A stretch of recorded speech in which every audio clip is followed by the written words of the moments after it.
ونصلي ونسلم على سيدنا ومولانا محمد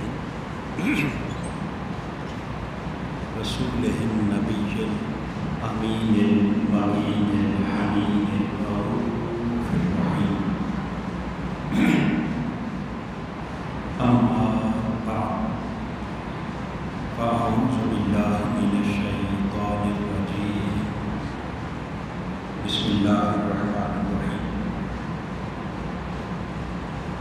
قل لا أسألكم عليه أجرا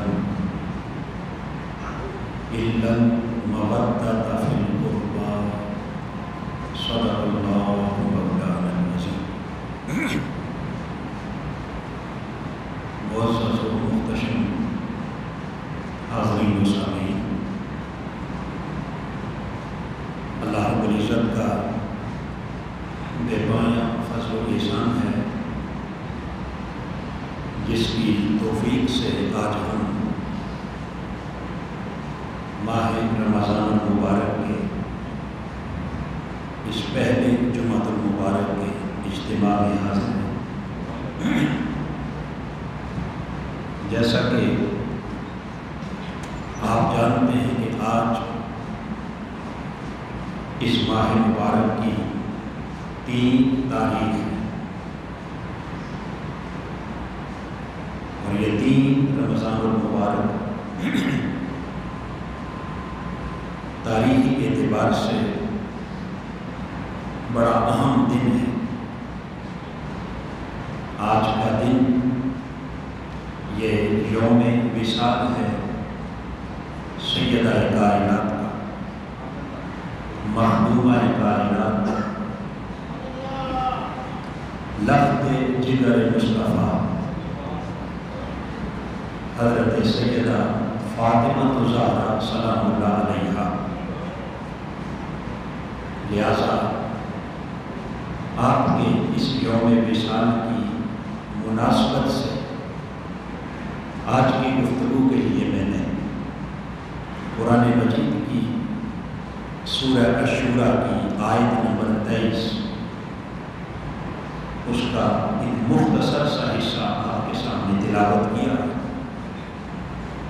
جس میں اللہ رب العزت نے حضور نبی اکرم صلی اللہ تعالیٰ علیہ وسلم سے خطاب کرتے ہوئے ارشاد فرمایا، قل، اے میرے حبیب صلی اللہ تعالیٰ علیہ وسلم، آپ اپنے غلاموں سے فرما دیں، اعلان کر دیں، باری تعالیٰ کس بات کا اعلان؟ فرمایا، لا اسألکم علیہ اجرا، اے میرے غلاموں، میں تم سے اس کار نبوت پر کوئی اجر نہیں مانگتا، کوئی صلہ نہیں مانگتا۔ تمہاری خاطر کانٹوں پر چلا، تمہاری خاطر پتھر کھائے، تمہاری خاطر دکھ اٹھائے، تمہیں ایمان کی خیرات عطا کی، تمہیں قرآن کا نور عطا کیا، تمہیں رحمان کی معرفت عطا کی، تمہیں دنیا اور آخرت کی بلائی تمہاری جھولی میں ہر خیرات ڈالی، مگر اس پر تم سے کوئی اجر نہیں مانگتا۔ میں نے جو کیا صرف اپنے رب کی رضا کی خاطر، آپ سے کوئی اجر نہیں مانگتا۔ الا المودۃ فی القربى، سوائے اپنے قرابت داروں کی محبت کے۔ گویا تاجدار کائنات صلی اللہ تعالی علیہ وسلم نے اس آیت کریمہ میں اللہ رب العزت نے حضور کی زبان مبارک سے جن قرابت داروں کی محبت کا ذکر کیا، حضرت سیدنا عبداللہ ابن عباس رضی اللہ تعالی عنہ، آپ اس کی تفسیر میں بیان کرتے ہیں، فرماتے ہیں، لما نازلت هذه الآیہ، جب قرآن مجید کی آیت کریمہ نازل اور اللہ نے پیغام بھیجا کہ حبیب انہیں کہہ دو کہ کہ میں تم سے اپنے قرابت داروں کی محبت کے سوا اور کوئی سوال نہیں کرتا۔ اس پر سیدنا عبداللہ ابن عباس فرماتے ہیں کہ صحابہ کرام نے حضور علیہ الصلوۃ والسلام سے پوچھا، سوال کیا اور عرض کی، یا رسول اللہ من قرابتک، حضور یہ فرمائیں کہ آپ کے اہل قرابت کون لوگ ہیں؟ آپ کے اہل قرابت کون لوگ ہیں؟ قرابت داروں سے مراد کون ہیں؟ کہ صاف ظاہر ہے کہ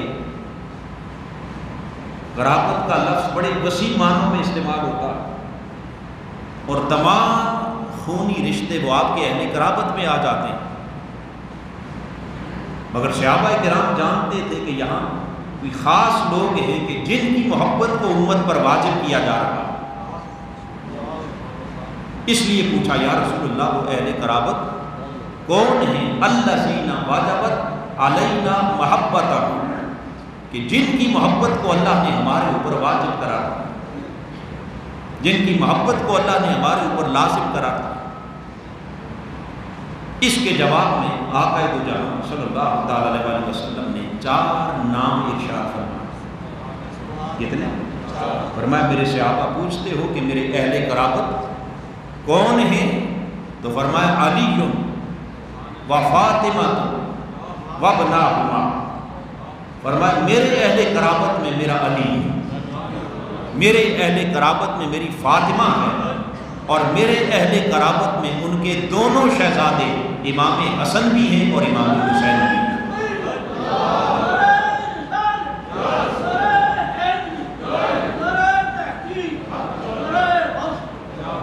گویا حضور علیہ الصلوۃ والسلام نے یہاں 4 ہستیوں کے نام لیے۔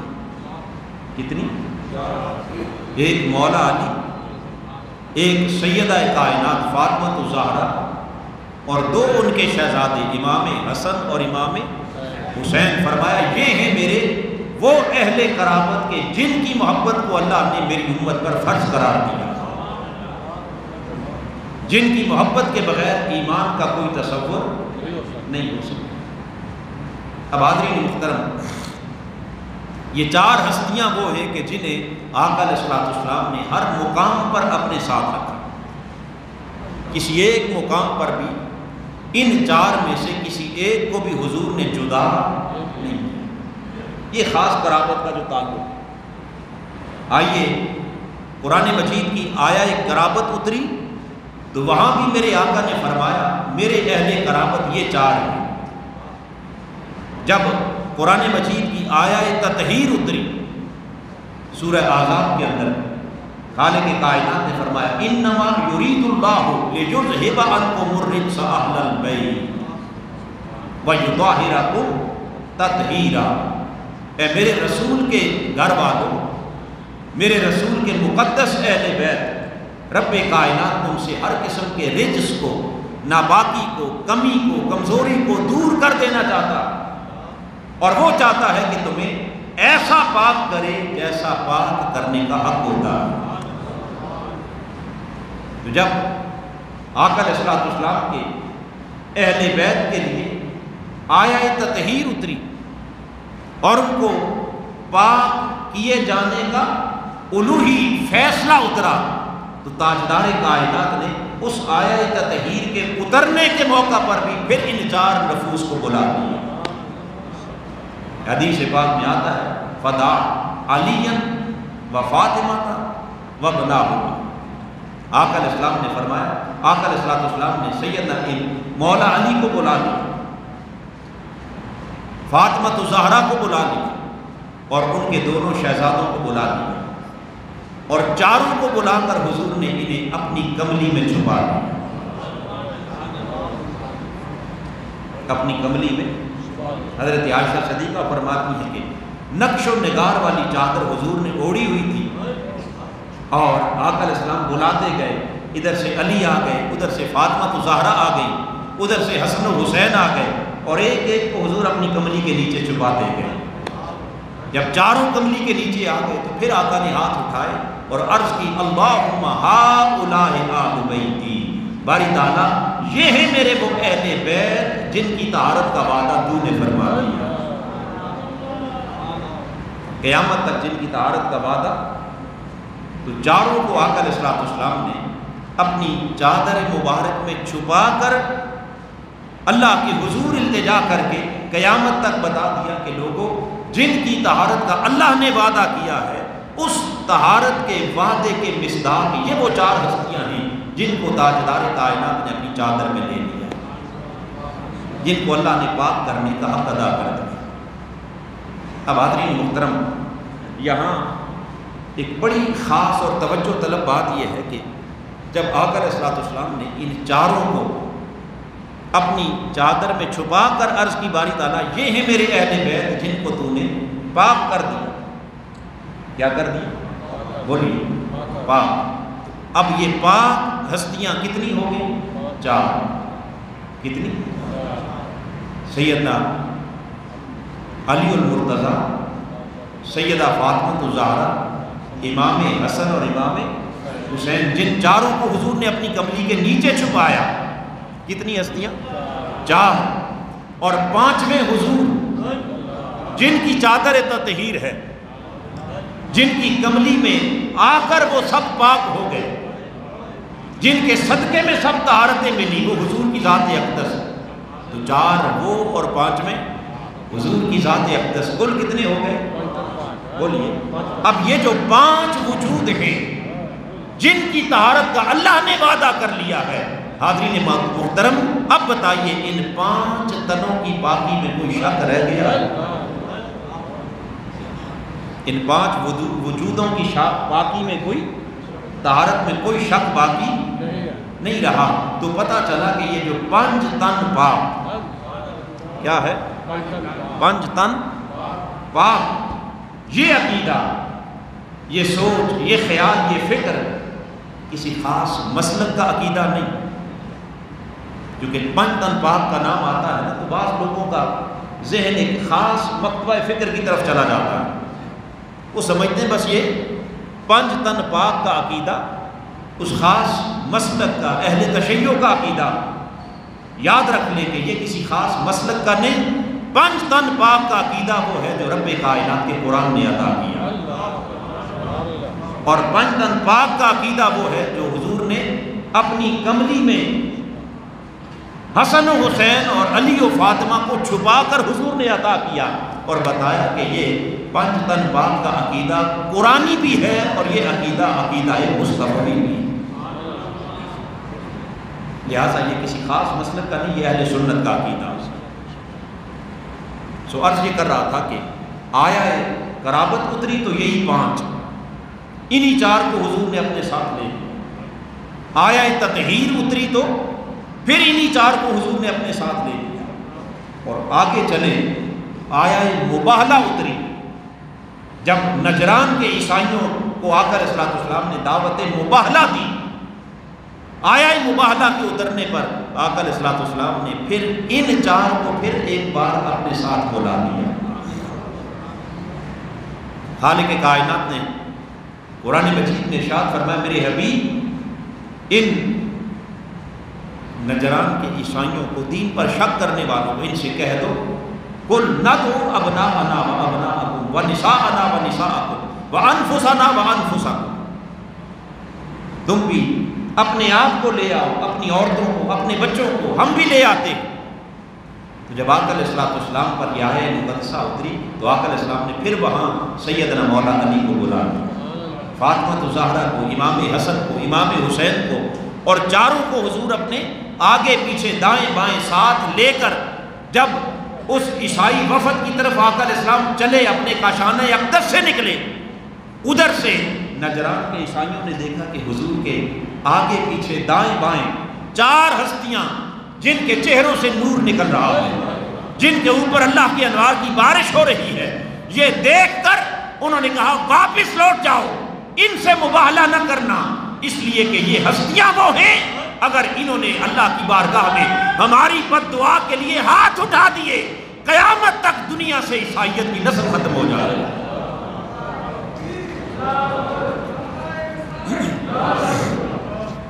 لہذا حاضرین محترم، ہر موقع کے اوپر یعنی وہ اہل قرابت ہیں کہ آیت قرابت میں بھی وہی 4، آیت تطہیر میں بھی وہی 4، اور آیت مباہلہ میں بھی بولیے وہی 4، تو جنہیں حضور نے کسی مقام پر بھی اپنے سے جدا نہیں کیا۔ اب حاضرین محترم، یہ 4 نفوس قدسیہ جو حضور کے اہل قرابت میں سے ہیں، ان 4 میں سے ایک ہستی جس کا ذکر آج ہم کر رہے ہیں، جن کا آج یوم وصال ہے، اور وہ ہیں سیدہ کائنات، لخت جگر مصطفیٰ، جن کو میرے آقا نے تمام جنتی عورتوں کی سردار قرار دیا، وہ حضرت سیدہ طیبہ طاہرہ فاطمہ زہرا سلام اللہ علیہا۔ اب ویسے تو یہ 4 حضور کے اہل قرابت ہیں، مگر ان 4 میں پھر جو خاص قربت سیدہ کائنات کو میسر آئی، وہ قربت باقی 3 کو بھی میسر نہیں، وہ قربت باقی بولیے 3 کو بھی میسر۔ علی وہ حضور کے چچا زاد ہیں، حسن اور حسین وہ حضور کے نواسے شہزادے، آقا نے ہمیشہ ان کو اپنا بیٹا کہا مگر ہیں نواسے، مگر فاطمہ زہرا کی ہستی وہ ہے کہ جن کا آقا علیہ الصلوۃ والسلام کے ساتھ ظاہری اعتبار سے اگر دیکھیں، رشتے کے اعتبار سے تو وہ حضور کی براہ راست بیٹی کیا ہے، آقا کی بیٹی، حضور کی شہزادی ہے، مگر حضور نے وہ رشتہ بیٹی تک نہیں رکھا، بلکہ میرے آقا نے فرمایا فاطمہ تو بدعۃ منی، اے لوگو تم کیا جانو، فاطمہ میرے جگر کا ٹکڑا۔ حضور نے کیا فرمایا، فاطمہ وجود مصطفیٰ کا حصہ ہے، فاطمہ کو وجود رسول سے جدا نہیں کیا جا سکتا، اور وجود رسول کو فاطمہ سے جدا نہیں کیا جا سکتا۔ تو جس کو حضور اپنے جگر کا ٹکڑا کہیں، خود سوچئے کہ اس ہستی کی قرابت کا عالم کیا ہوگا، اور پھر اس صاحب قرابت ہستی کے لیے حضور کی امت کے اوپر اس ہستی کی محبت کو اللہ نے کس درجے واجب اور لازم قرار دیا۔ لہذا سیدہ کائنات کو حضور نے فرمایا فاطمہ تو بدعۃ منی، یہ میرے جگر کا ٹکڑا، اور آگے فرمایا من احبھا فقد احبنی، جس نے فاطمہ سے محبت کی اس نے مجھ سے محبت کی، فمن ابغضھا فقد ابغضنی، جس نے فاطمہ سے بغض رکھا اس نے مجھ سے بغض رکھا۔ اور بات یہاں ختم نہیں کی، فرمایا من احبنی فقد احب اللہ، جس نے مجھ سے محبت کی اس نے اللہ سے محبت کی، فمن ابغضنی فقد ابغض اللہ، اور جس نے مجھ سے بغض رکھا اس نے اللہ سے بغض رکھا۔ گویا انڈائریکٹلی حضور نے یہ کہہ دیا کہ فاطمہ کی محبت اللہ کی محبت ہے، اور فاطمہ سے بغض اور دشمنی اللہ سے بغض اور دشمنی ہے، اور جو اللہ سے بغض اور دشمنی رکھے وہ شخص کبھی صاحب ایمان بولیے ہو نہیں سکتا۔ لہذا حاضرین محترم، آپ کی محبت عین ایمان ہے، آپ کی محبت کیا ہے، عین بولیے ایمان۔ اس لیے رب کائنات نے فرمایا حبیب نے کہہ دو کہ میں اپنے اہل قرابت کی محبت کے سوا تم سے اور کچھ نہیں مانگوں۔ اب حاضرین محترم، ایک طرف خالق کائنات نے ان کی محبت کو ہمارے اوپر لازم قرار دیا، مگر آئیے دوسری جانب دیکھتے ہیں کہ اس سیدہ کائنات کا حضور کی امت سے تعلق کیسا ہے۔ یعنی امت پر تو اللہ نے اس محبت کو واجب قرار دیا، مگر امت کے ساتھ سیدہ کائنات نے اپنی محبت کا حق کیسے ادا کیا۔ آئیے بس آج اس ایک گوشے کو اگر دیکھنا چاہیں تو قرآن مجید کی سورہ مریم کو اٹھائیں، اور سورہ مریم کی 2 آیات، آیت نمبر 71 اور آیت نمبر 72، 71 اور 72، ان 2 آیات میں خالق کائنات نے اپنے حبیب سے ارشاد فرمایا کہ میرے محبوب وَإِن مِّنكُمْ إِلَّا وَارِدُهَا وَكَانَ عَلَىٰ رَبِّكَ حَتْمًا مَّقْضِيًّا، آپ اپنے غلاموں سے فرماتے ہیں کہ ہم ہر ایک کو اس جہنم کی آگ کے اوپر سے ضرور گزاریں گے، ان میں سے ہر ایک کو اس دوزخ کے اوپر سے بولیے ضرور گزاریں گے۔ وقانا اعلیٰ رب کا حتما مقضیہ، یہ آپ کے رب کا اٹل فیصلہ ہے، اس فیصلے کو کوئی بدل نہیں سکتا۔ اور آگے فرمایا کہ پھر جو اہل تقویٰ ہوں گے ہم ان کو نجات دے کر جنت میں لے جائیں گے، اور جو ظالم ہوں گے انہیں اس جہنم میں جلتا چھوڑ دیں گے۔ ابھی آیت کریمہ جب نازل ہوئی، آقا علیہ السلام نے سنا کہ میرا ہر غلام دوزخ کے اوپر سے گزرے گا، بس یہ تصور کر کے حضور کی آنکھوں میں آنسو آ گئے۔ وہ رحمت کا پیکر نبی زاروں قطار رو پڑے، حتیٰ کہ آپ اپنے گھر سے نکلے اور چلتے چلتے مدینہ کے باہر ایک پہاڑ ہے جبل صلاح، اس پہاڑ کے دامن میں ایک غار، اور اس غار کے نوکیلے پتھروں پر آقا علیہ السلام نے اپنا سر مبارک سجدے میں رکھا، اور سر سجدے میں رکھ کر زاروں قطار رونا شروع کر دیا، اور روتے روتے عرض کی کہ باری تعالیٰ تیرا محمد اس وقت تک سر سجدے سے نہیں اٹھائے گا جب تک میری امت کی بخشش کی ضمانت تیری بارگاہ سے نہ مل جائے،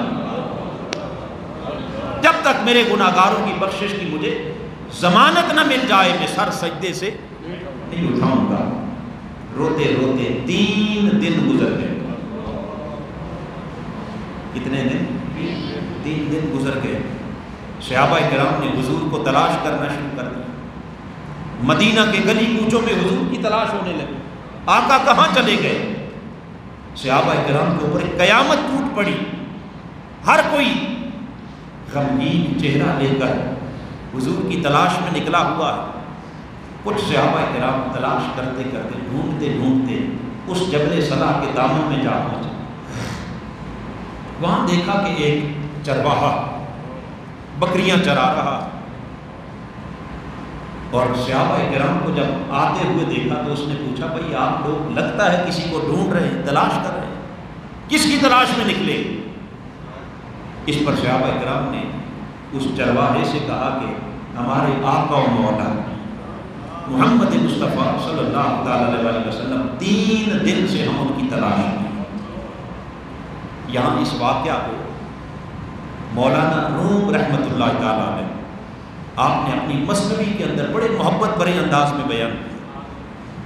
فرماتے ہیں کہ جب اس چرواہے سے پوچھا گیا کہ بتاؤ کیا ہمارے آقا محمد مصطفیٰ کی کوئی خبر رکھتے ہو؟ اس پر اس چرواہے نے کہا کہ میں محمد نامی کسی شخصیت کو تو جانتا نہیں، میرا ان سے تو کوئی تعارف نہیں، مگر اتنا ضرور جانتا ہوں کہ وہ سامنے غار ہے اور اس غار میں کوئی ہستی 3 دن سے رو رہی ہے،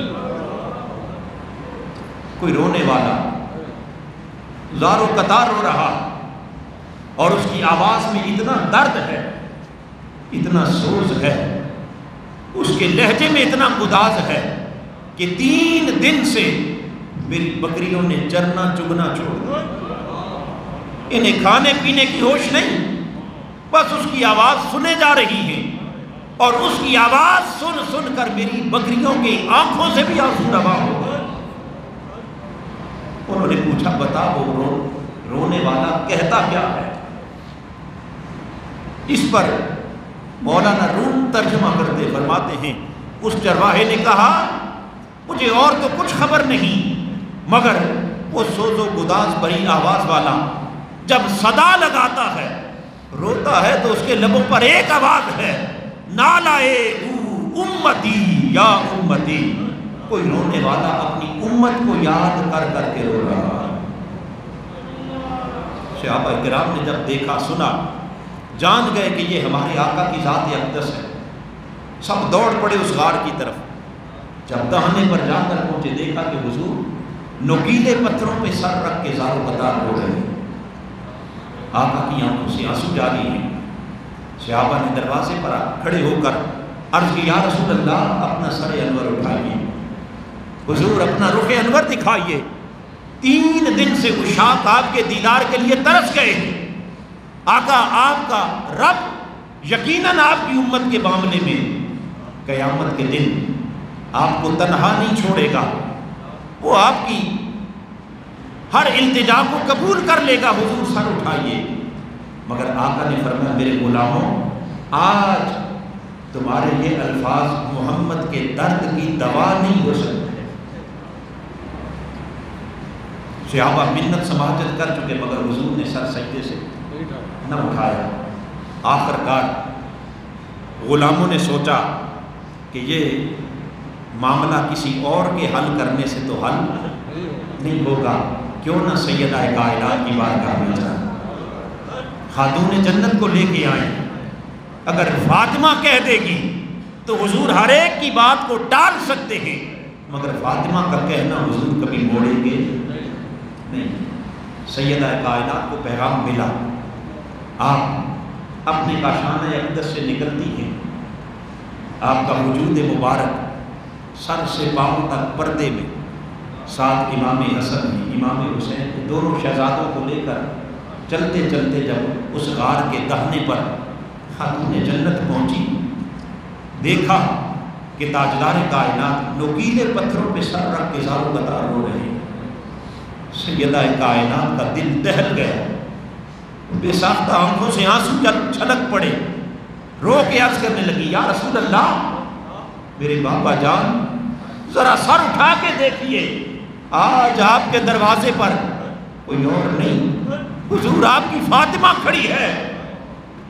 یہ وہ فاطمہ ہے جو آپ کے گھر میں قدم رکھتی تھی تو حضور کھڑے ہو کے استقبال کیا کرتے تھے۔ یہ وہ فاطمہ ہے کہ جسے حضور آگے بڑھ کر جس کے ہاتھ چومتے تھے، جسے اپنی مسند پر بٹھاتے تھے۔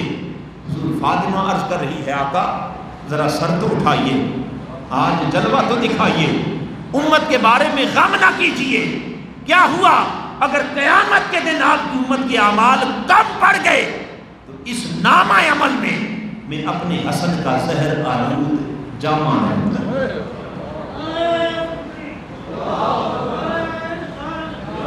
میرے آقا نے فرمایا فاطمہ تیرے ان لفظوں میں بھی محمد کے درد کی دعا نہیں۔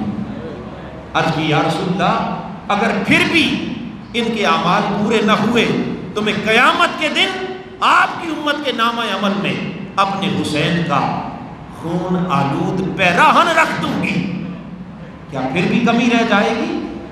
آقا نے فرمایا فاطمہ سر نہیں اٹھاؤں گا جب تک خدا کی بارگاہ سے مجھے اپنی امت کی بخشش کی نوید نہ مل جائے، جب تک ضمانت نہ مل جائے۔ قیامت آ جائے گی، قیامت تک بھی محمد سر سجدے سے نہیں اٹھائے۔ سیدہ کائنات کے ضبط کا بندھن ٹوٹ گیا، آنسو چھلک پڑے، لبوں پر فریاد مچل گئی، آسمان کی طرف سر اٹھایا، آنکھیں عرش کی طرف بلند کی اور رو کے عرض کی مولا اگر تو نے میرے بابا کی امت کی بخشش کا آج فیصلہ نہ کیا، ہاتھ اٹھا کر اپنی چادر مبارک کو پکڑا اور عرض کی مولا اگر تو نے آج میرے بابا کی فریاد نہ سنی تو فاطمہ اپنی چادر اتار کر اپنا دوپٹہ پھیلا کر تجھ سے امت کی بخشش کی بھیک مانگے۔ نعرہ تکبیر، نعرہ رسالت، ادھر سیدہ کائنات کا بس دست مبارک ابھی اپنے اس چادر مبارک تک پہنچا نہیں تھا کہ خالق کائنات نے فرمایا جبرائیل چھوڑ سدرۃ المنتہا، ابھی جا میری فاطمہ کا ہاتھ پکڑ لے، ان کے دوپٹے تک ہاتھ پہنچنے سے پہلے جا کے میرے مصطفیٰ سے کہہ دے پیارے حبیب سر سجدے سے اٹھا لو، فاطمہ سے کہہ دو کہ فاطمہ غم نہ کر، آج ہم نے تیری امت کی بخشش کا وعدہ فرما لیا، آج آپ کی امت کی بخشش کا وعدہ فرما لیا ہے۔ یہاں صاحب کشاف علامہ زمخشری بیان کرتے ہیں، امام فخر الدین رازی بیان کرتے ہیں، اور پھر امام صفوری نے اس روایت کو بیان کیا کہ رب کائنات نے فرمایا میرے حبیب کل فاطمہ، اے میرے مصطفیٰ آج فاطمہ سے کہہ دو کہ خالق کائنات نے آپ کی فاطمہ کے لیے سلام بھی بھیجا ہے، اور سلام بھیج کر کہا ہے فاطمہ غم نہ کر، قیامت کے دن جس طرح تو چاہے گی وہی سلوک مصطفیٰ کی امت کے ساتھ کیا۔ تیری محبوب کی امت کے ساتھ وہی معاملہ کیا جائے گا جو فاطمہ چاہے گی، جو ان کی مرضی ہوگی، تو پتہ یہ چلا کہ مصطفیٰ کے عاشقوں ہمیں بخشش کی خیرات ملی تو وہ بھی حضور کے گھرانے کے صدقے میں ملی، وہ بھی سیدہ کائنات فاطمہ الزہرا کے قدموں کی خیرات کے طور پر ملی ہے۔ تو جس امت کو بخشش کی نوید جاں فضا، جس سیدہ کائنات کی دعا اور التجا کے صدقے، اور جس امت کو بخشش اور مغفرت کی خیرات جس سیدہ کائنات کے توسل سے نصیب ہوئی، ایمان سے بتائیے اس ہستی سے بڑھ کر لائق محبت کوئی ہستی، لائق اطاعت کوئی ہستی، لائق اتباع کوئی ہستی نہیں ہو سکتی کہ جن کے صدقے میں اللہ نے ہمیں بخشش کی خیرات عطا کی۔ آج ہماری محبت کا مرکز بھی وہی ہستی ہے، اطاعت کا مرکز بھی، اتباع کا مرکز بھی وہی ہستی ہے۔ ضرورت ثمر کی ہے کہ ان کی زندگی کو رول ماڈل بنا کر ہماری مائیں، ہماری بہنیں، ہماری بیٹیاں آج کسی اور کو اپنے لیے آئیڈیل بنانے کے بجائے سیدہ کائنات کے نقوش باقی اگر تلاش کریں گی تو یقیناً خالق کائنات دنیا اور آخرت میں اپنے کرم کے دروازے کھول دے گا، اپنی رحمتوں اور اپنی برکتوں کے دروازے کھول دے گا۔ خالق کائنات میں سیدہ کائنات اور حضور کے اہل قرابت سے شہید محبت کا حق ادا کرنے کی توفیق عطا فرمائے۔